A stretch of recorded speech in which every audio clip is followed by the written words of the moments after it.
மக்களவை தொகுதி மறுசீரமைப்பிற்கு எதிராக அனைத்துக் கட்சி கூட்டத்தில் தீர்மானம். தமிழ்நாட்டில் குரல் நெரிக்கப்படும் அபாயம் இருப்பதாக முதல்வர் மு.க.ஸ்டாலின் பேச்சு. தற்போதைய மக்கள் தொகையின்படி மறுசீரமைப்பு செஞ்சா 10 தொகுதிகள் தான் கூடுதலாக கிடைக்கும்.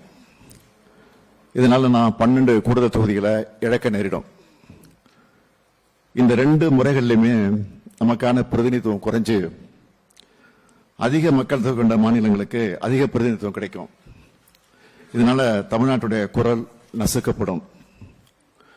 இது வெறும் உறுப்பினர்களோட எண்ணிக்கை பற்றின கவலை இல்லை, நம்ம தமிழ்நாட்டுடைய உரிமை சார்ந்த கவலை.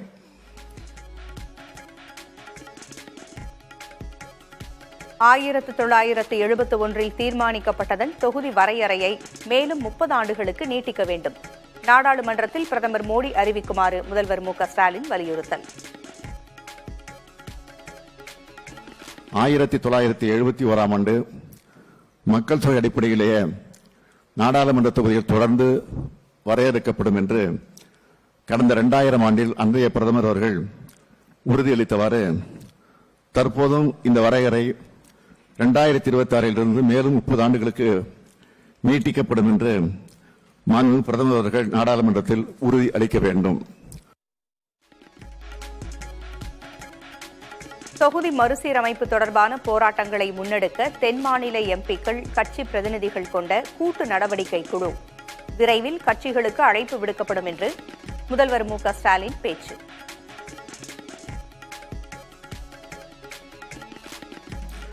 மக்கள் மத்தியில் இப்பிரச்சனை குறித்த விழிப்புணர்வை ஏற்படுத்திடவும் தமிழ்நாடு உள்ளிட்ட தென் மாநிலங்களிலிருந்து நாடாளுமன்ற உறுப்பினர்களை கொண்ட கட்சிகளின் பிரதிநிதிகள் அடங்கிய கூட்டு நடவடிக்கை குழு ஒன்றை அமைத்திடவும் அதற்கான முறையான அழைப்பை மேற்படி கட்சிகளுக்கு அனுப்பி வைக்கவும் இக்கூட்டம் தீர்மானிக்கிறது.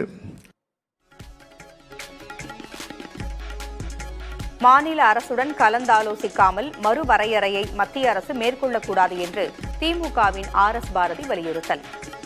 7.2% என்ற தற்போதைய பிரதிநிதித்துவம் குறைக்கப்படக்கூடாது என்று தீர்மானத்திற்கு ஆதரவளித்து பேசிய அதிமுகவின் ஜெயக்குமார்.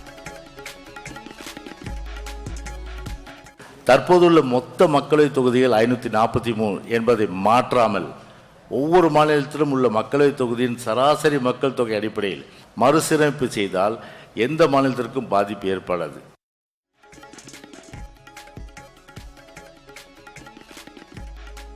மத்திய அரசுக்கு அழுத்தம் கொடுக்க தென் மாநில முதல்வர்களை தமிழக முதல்வர் ஸ்டாலின் சந்தித்து பேச வேண்டும் என பாமக தலைவர் அன்புமணி வலியுறுத்தல். தொகுதிகளின் எண்ணிக்கையை மாற்றக்கூடாது என விசிக தலைவர் திருமாவளவன் கோரிக்கை.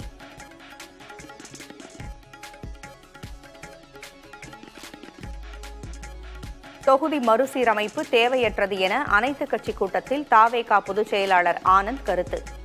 இந்தியாவை ஹிந்தியாவாக மாற்றாதீர்கள் என்று மக்கள் நீதி மய்யத்தின் தலைவர் கமல்ஹாசன் பேச்சு.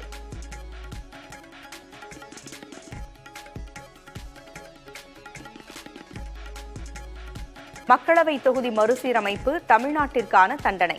அனைத்துக் கட்சி கூட்டத்தை முன்னிட்டு தவேக தலைவர் விஜய் அறிக்கை.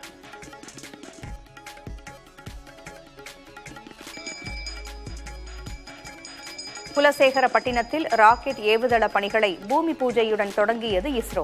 பணிகள் குறித்த காலத்தில் முடித்து ராக்கெட்டுகளை விண்ணுக்கு அனுப்ப ஏற்பாடு.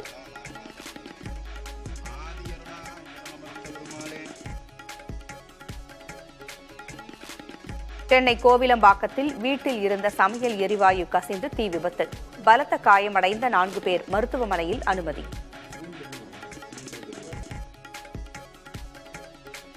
தமிழகத்தில் ஆபரண தங்கத்தின் விலை மீண்டும் அதிகரிப்பு. சென்னையில் சவரனுக்கு 440 ரூபாய் உயர்ந்து 64,520 ரூபாய்க்கு விற்பனை.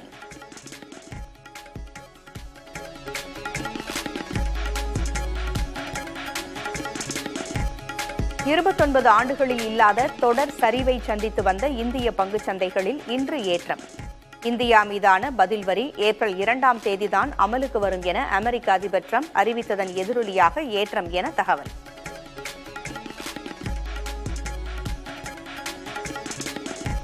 சர்வதேச ஒருநாள் கிரிக்கெட் போட்டிகளிலிருந்து ஓய்வை அறிவித்தார் ஆஸ்திரேலிய வீரர் ஸ்டீவ் ஸ்மித். சாம்பியன்ஸ் டிராபி தொடரிலிருந்து ஆஸ்திரேலிய அணி வெளியேறிய நிலையில் ஓய்வு அறிவிப்பு.